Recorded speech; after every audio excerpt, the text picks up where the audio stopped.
पृथ्वी गोल होने के बावजूद इस पर मौजूद समुद्र का पानी अंतरिक्ष में क्यों नहीं गिरता? और पृथ्वी के रोटेट होने के बावजूद हमें उसकी रोटेशन महसूस क्यों नहीं होती? और पृथ्वी ग्रह के नीचे क्या है? यानी यह किस चीज के ऊपर टिकी हुई है? यह सवाल सुनने में भले ही बहुत बेसिक और सिंपल लगे, लेकिन इनके जवाब आपके होश उड़ा देंगे। आज के इस वीडियो में हम आपको पृथ्वी से जुड़े ऐसे ही सवालों के उत्तर देने वाले हैं। अगर पृथ्वी के नीचे कुछ है ही नहीं, तो आखिर ये एक ही जगह पर कैसे टिकी हुई है? इसका सीधा सा कारण है सूर्य का गुरुत्वाकर्षण बल। पृथ्वी सूर्य को 30 किलोमीटर प्रति सेकंड की रफ्तार से चक्कर लगाती है, जिससे इसका ऑर्बिट स्टेबल बना रहता है।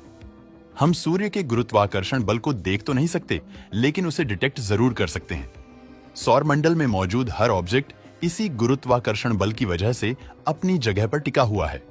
अगर आप पृथ्वी के नीचे जाने की कोशिश करेंगे, तो आपको सिर्फ खाली स्पेस मिलेगा। हालांकि बहुत लंबे समय तक चलने के बाद आपको कुछ तारे और आकाश गंगाएं भी दिखाई देने लगेंगी, जो पृथ्वी से करोड़ों प्रकाश वर्ष की दूरी पर मौजूद है। पृथ्वी अपनी एक्सिस पर क्यों घूमती है और ये सूर्य का चक्कर क्यों लगाती है? ये सवाल सुनने में भले ही बहुत मामूली लग सकता है, लेकिन इसका जवाब बहुत ही इंटरेस्टिंग है। आप में से कई लोगों का यह मानना होगा कि पृथ्वी सूर्य का चक्कर ग्रेविटेशनल फोर्स की वजह से लगाती है, जो बिल्कुल सही बात है। लेकिन हमारा सवाल इससे भी थोड़ा डीप है। आखिर हमारी पृथ्वी ने सूर्य का चक्कर लगाना शुरू ही क्यों किया था? इस सवाल का उत्तर जानने के लिए हमें सौर मंडल के शुरुआती समय में जाना पड़ेगा, जब हमारे सौर मंडल की जगह एक बहुत बड़ा धूल और गैस से बना हुआ बादल मौजूद हुआ करता था, जिससे वैज्ञानिक सोलर नेबुला के नाम से बुलाते हैं।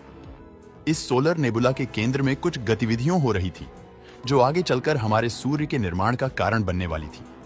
केंद्र का गुरुत्वाकर्षण ज्यादा होने की वजह से धीरे धीरे वहां मैटर कलेक्ट होना शुरू हो गया, और उस बादल के केंद्र की डेंसिटी बढ़ने लगी, और एंगुलर मोमेंटम को कंजर्व करने के लिए बादल का केंद्र अपनी ही एक्सिस पर रोटेट करने लगा। एंगुलर मोमेंटम अगर आपको नहीं पता तो बता दूं कि एंगुलर मोमेंटम किसी भी घूमते हुए ऑब्जेक्ट के मोमेंटम को कहते हैं। जैसे जैसे किसी चीज का द्रव्यमान बढ़ता है लेकिन उसकी रेडियस कम होती है, वैसे वैसे उस ऑब्जेक्ट की रोटेशन स्पीड तेज होने लगती है। उदाहरण के लिए, जब बैलेरिना जब घूमती है तो अपने हाथों को अंदर की ओर फोल्ड करती है, तो अचानक से उसकी रफ्तार बढ़ जाती है।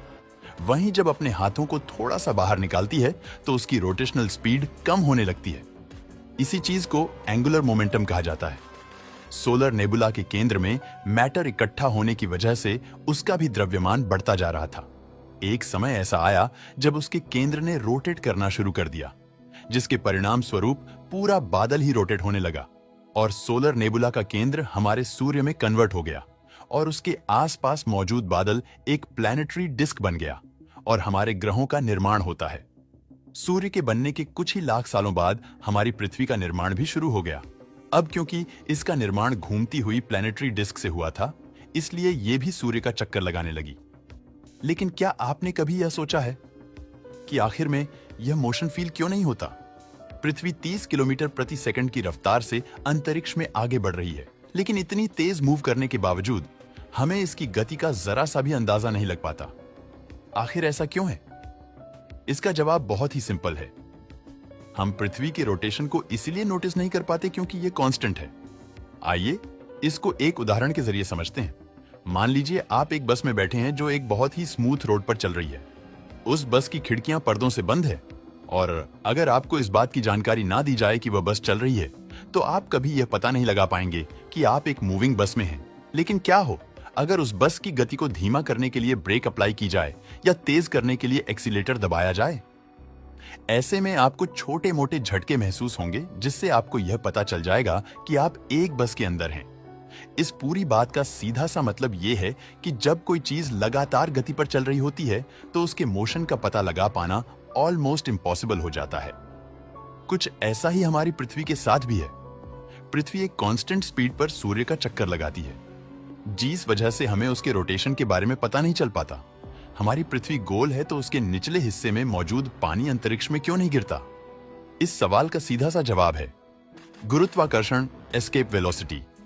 हमारी पृथ्वी का गुरुत्वाकर्षण बल इस पर मौजूद चीजों को केंद्र के नजदीक खींचने की कोशिश करता है। अगर आपको इससे बाहर निकलना है तो आपको कम से कम 12 किलोमीटर प्रति सेकंड की रफ्तार से ऊपर की ओर बढ़ना पड़ेगा। जब भी किसी रॉकेट या स्पेसक्राफ्ट को अंतरिक्ष में लॉन्च किया जाता है तो उसकी रफ्तार 12 किलोमीटर से ज्यादा ही रखी जाती है, ताकि पृथ्वी से बाहर निकलने में कोई भी परेशानी ना हो। इस चीज को विज्ञान की भाषा में एस्केप वेलोसिटी कहते हैं।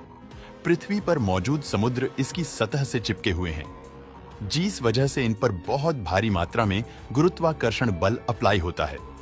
इसी गुरुत्वाकर्षण बल की वजह से पानी अंतरिक्ष में नहीं गिरता। आशा करता हूं कि इस वीडियो से कुछ नया सीखने को मिला होगा।